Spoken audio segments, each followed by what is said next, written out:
Oke, jumpa lagi dengan Edwin di channel analisis laporan keuangan. Untuk kali ini saya bahas TSPC, Temposcan Pacific. Kita lihat ya kinerjanya bagus nggak berdasarkan laporan keuangan 2025 Q3-nya dari sudut pandang saya. Oke, kita langsung aja ke analisis ya. Nah, untuk TSPC ini dari yang pertama kita cek selalu riwayat bagian dividen ya. Penting sekali kita melihat riwayat bagian dividen. Kenapa? Karena perusahaan yang bagi dividen itu adalah perusahaan yang sudah terbukti profit dari bisnisnya ya dan punya kondisi bisnis yang sehat.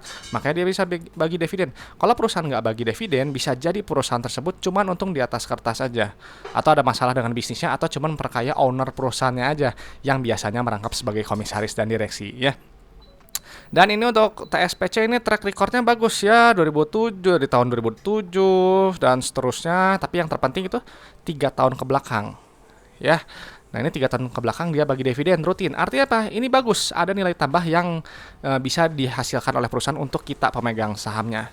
Ya, dan ini juga menandakan bisnisnya stabil ya. Ini dari tahun buku 2021 sampai sekarang ya, katakanlah 2025. Ini setahun 2 kali bagi dividen ya. Jadi ini perusahaan ini bisnisnya jelas ya, menghasilkan uang tunai bagi kita pemegang sahamnya.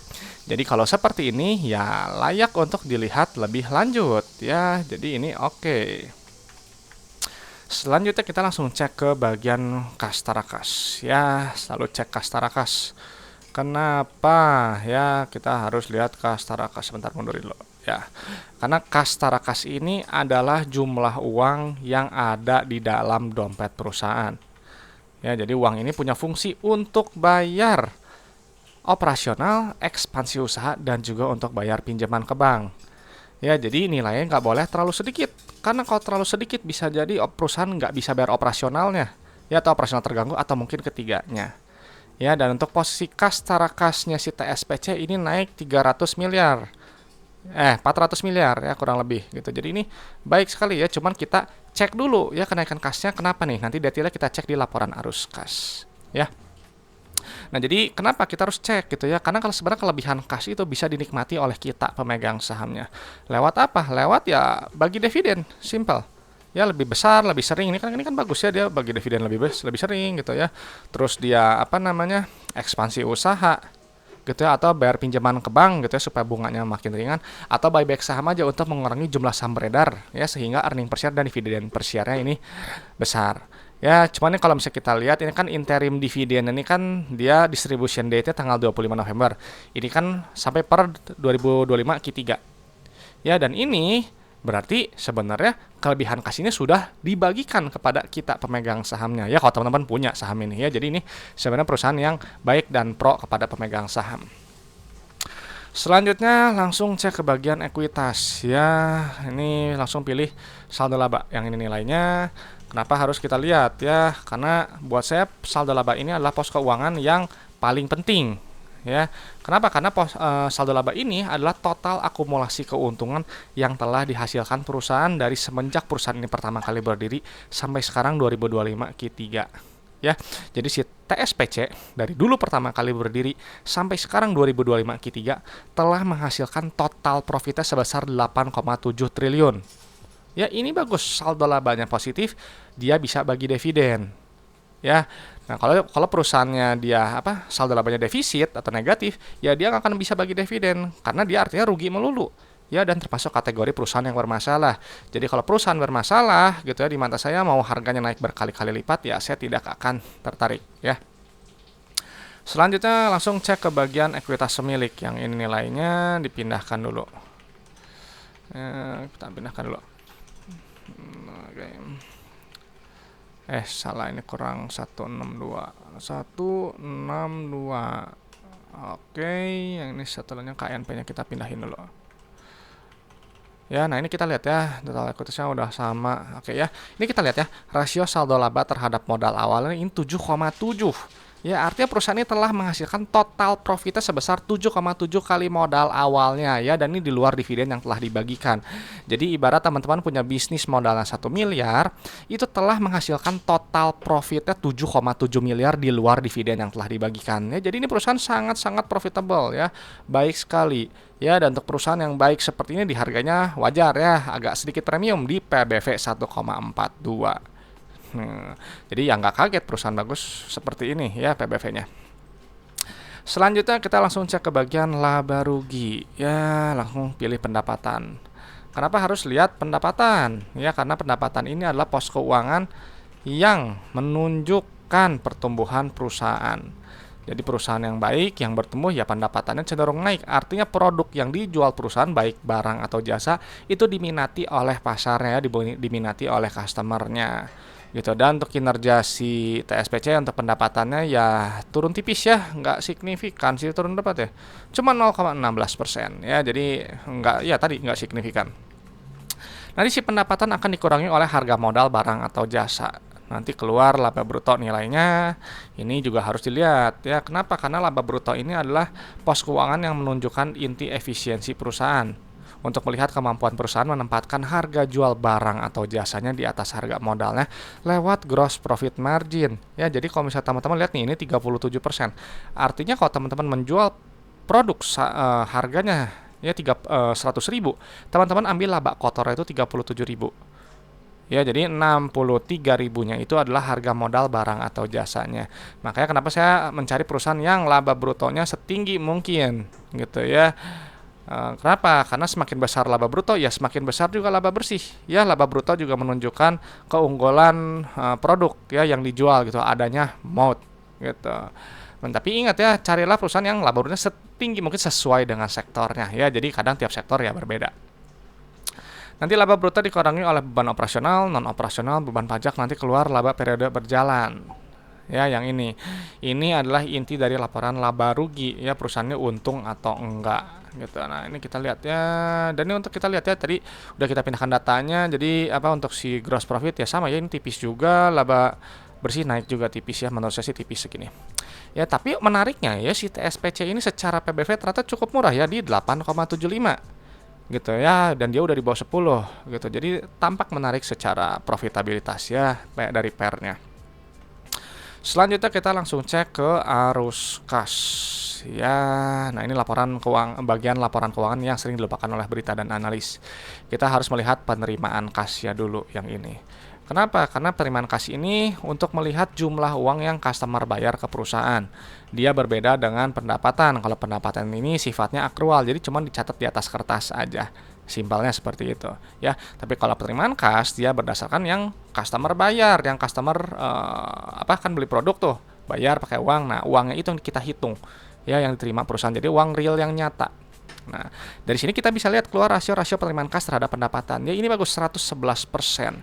Jadi analoginya teman-teman menjual barang 100 juta, customernya bayar 11 juta. 111 juta gitu ya, lebih tinggi. Lalu ada selisih 11 jutanya. Itu apa? Itu bisa jadi piutang yang sebelumnya belum tertagih. Ya, jadi penting kita melihat penerimaan kas itu harus tinggi rasionya gitu ya, karena uang kas yang tadi itu kan punya fungsi untuk bayar operasional, ekspansi, dan juga untuk bayar pinjaman ke bank. Ya, jadi si TSPC dia bilang pendapatan 10,1 triliun, uang yang diterima 11,2 triliun. Ya, sekarang uang ini dibayar untuk operasional ya, atau bayar supplier, karyawan, dan seterusnya. Nanti keluar net CFO yang ini nilainya.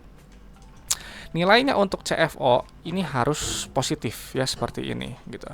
Kenapa? Karena kalau nilainya positif artinya bisnisnya gitu ya, kegiatan operasional itu menghasilkan uang tunai. Jadi uangnya nggak cuma habis hanya untuk bayar operasional aja. Ya, jadi analoginya teman-teman punya usaha kecil gitu ya. Ketika udah kumpulin nih uang dari customer kan bayar tuh ya. Uangnya habis hanya untuk bayar operasional aja, habis hanya untuk bayar karyawan, supplier, kan nggak ada uang sisa ya, nggak bisa dinikmati gitu. Makanya ini CFO-nya wajib positif ya, dan ini bagus ya, nah CFO-nya dia baik. Lalu untuk investasi ya, aktivitas investasi atau aktivitas ekspansi usaha ini nilainya negatif. Ya, ini bagus. Kenapa? Artinya kalau nilainya negatif, perusahaan ini dia berekspansi semakin lama semakin besar gitu ya, atau dia memelihara aset produktifnya. Gitu. Lewat mana? Ya ini aja, lihat aset tetapnya ya, belanja modal tuh, dia berekspansi lagi. Dan ini lihat ya, untuk kinerja ekspansinya dia lebih agresif ya dibandingkan dengan periode sebelumnya untuk periode sekarang. Lalu untuk aktivitas pendanaan atau aktivitas pinjaman ke bank ini nilainya negatif juga. Ya, ini bagus gitu. Kenapa? Karena kalau dia nilainya negatif, artinya perusahaan berusaha untuk melunasi pinjamannya. Ya, lewat apa? Ya ini, ya. Kalau nilai positif tuh dia ambil pinjaman. Ya, kalau dia nilainya negatif, dia melunaskan pinjaman. Dan juga kalau bayar dividen nilainya juga negatif. Ya gitu, jadi makanya carilah yang positif gitu. Dan ini setelah dipindahkan nih pola arus kasnya sangat baik ya, polanya plus min dan ada kenaikan kas tara kas ya, sebelumnya juga sama. Jadi gampangnya teman-teman udah terima uang gitu ya, bayar operasional ada sisa, ekspansi ada sisa, terus bayar pinjaman, bayar dividen masih ada sisa kenaikan kas tara kas ya, ini sangat-sangat baik gitu ya. Jadi ini secara operasional ini sangat sehat ya. Nah, selanjutnya kita langsung cek untuk likuiditas dan solvensinya. Ya, ini kita pindahkan dulu balik lagi ke atas. Gitu ya, untuk melihat apa kegiatan operasional bisnisnya ini untuk jangka pendek dan jangka panjangnya masih sehat atau enggak ya. Nah, ini kita pindahkan dulu angkanya.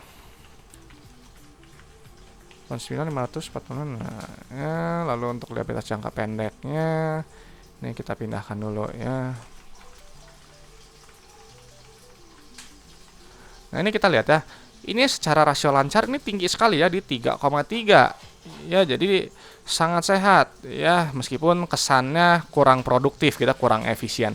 Dan rasio kasnya juga sangat tinggi juga ya di 1,73 ya. Jadi ini juga sangat baik gitu ya, sangat rendah resiko untuk jangka pendek karena dia bisa melunasi ya kewajiban jangka pendeknya dengan kasnya, bahkan dengan kasnya aja gitu tanpa perlu memperhitungkan aset lancar lainnya ya. Jadi ini sangat baik.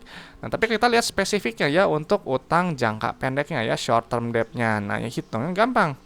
Hitungnya lihat aja nih utang bank. Ya, ini kan nggak ada lagi nih yang lainnya, jadi kita pindahkan dulu utang banknya. Nah, ini kita lihat tuh, lihat. Rasio kas terhadap short term cash to short term debt ratio ini 5,2 ya. Jadi gampangnya teman-teman uang di dompet punya 4,8 triliun, utang ke banknya 935 miliar ya. Jadi bisa dengan mudah dilunasi langsung. Jadi ini baik ya, rendah resiko. Lalu untuk tadi solvensinya lihat aja ya, ada DR-nya dulu. Ini kita pindahkan dulu angkanya. Tunggu sebentar ya. Oke ya, ini secara debt to equity rasionya juga rendah ya di 0,34 ya. Lalu untuk spesifiknya untuk total utang jangka panjangnya ya, ini nggak ada utang bank jangka panjang ya. Jadi ini apa namanya, untuk jangka panjang rendah resiko ya. Cuman memang ya kita harus lihat ini ada kenaikan utang jangka pendek ya. Total utangnya kan sama nih naik ya. Dari sebelumnya 746 sekarang jadi 935. Tapi buat saya ini nggak masalah. Kenapa? Karena lihat aja dari operasional aja ini sangat-sangat baik ya. Dan posisi kasnya juga sangat kuat gitu. Jadi kenaikan utang ini saya rasa nggak begitu berpengaruh besar gitu ya terhadap kinerja operasional perusahaan. Ya, jadi ini masih sehat sekali. Nah, jadi untuk setelah kita pindahkan ya data-data keuangannya, untuk TSPC ini perusahaan yang sangat baik ya, track record dividennya jelas, dan setahu 1, 2, 3, 4, 5 ya, berarti mau 5 tahun setahun bagi 2 kali dividennya, ini sangat-sangat baik ya, pro kepada kita pemegang sahamnya, bisnisnya nyata ada uang tunainya.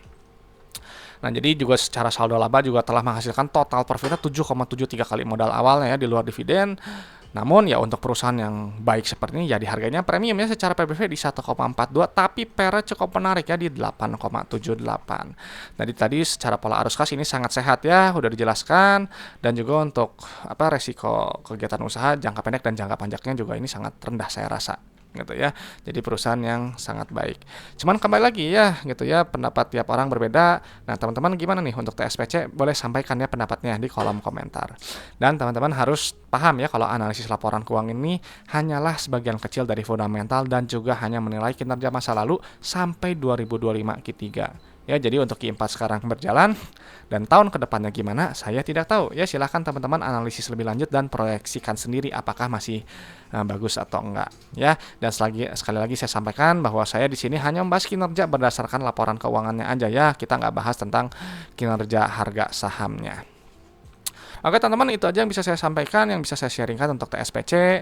Informasi ya, kalau saya ya terbuka untuk kerjasama dan juga untuk undangan ya. Silahkan teman-teman yang berminat bisa hubungi saya.